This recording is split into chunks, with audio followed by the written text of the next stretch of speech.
Assalamualaikum warahmatullahi wabarakatuh. Perkenalkan, nama saya Ma'rifatul Ula.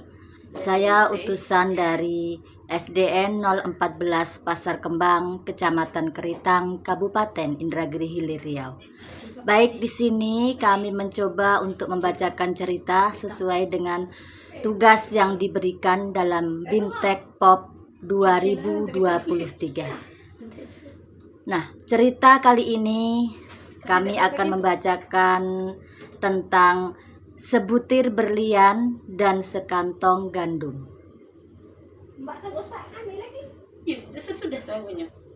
Sahdan.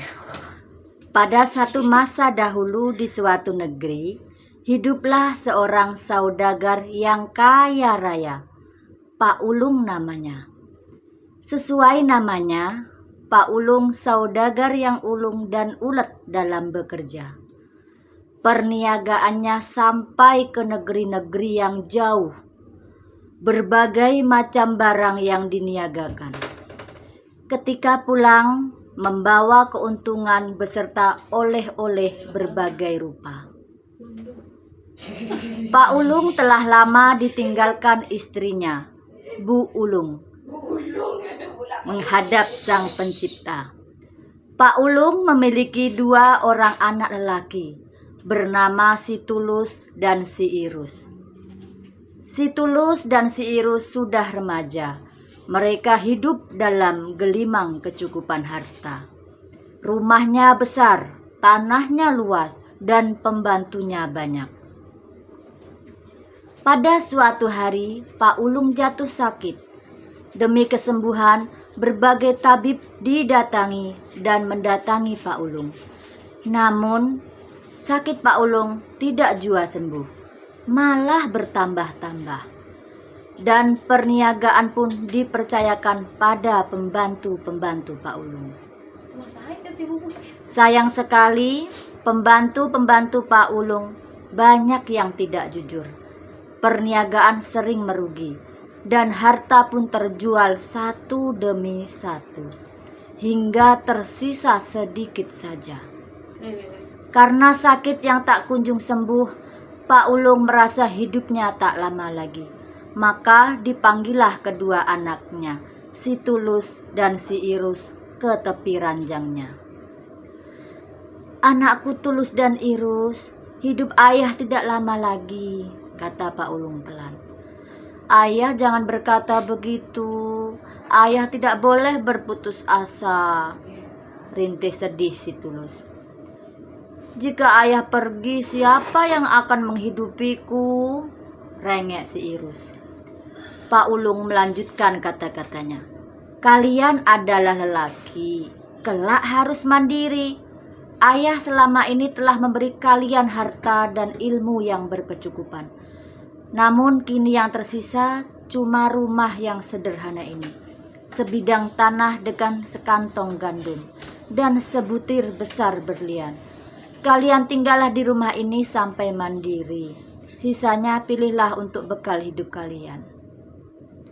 Dan keesokan harinya, Pak Ulung pun menghadap Sang Pencipta.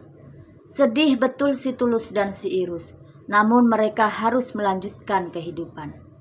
Maka teringatlah keduanya akan wasiat sang ayah, sebidang tanah beserta sekantung bibit gandum dan sebutir berlian besar. "Aku memilih sebutir berlian, bagian Kak, Tulus saja sebidang tanah dan sekantung gandum itu," sergah Si Irus.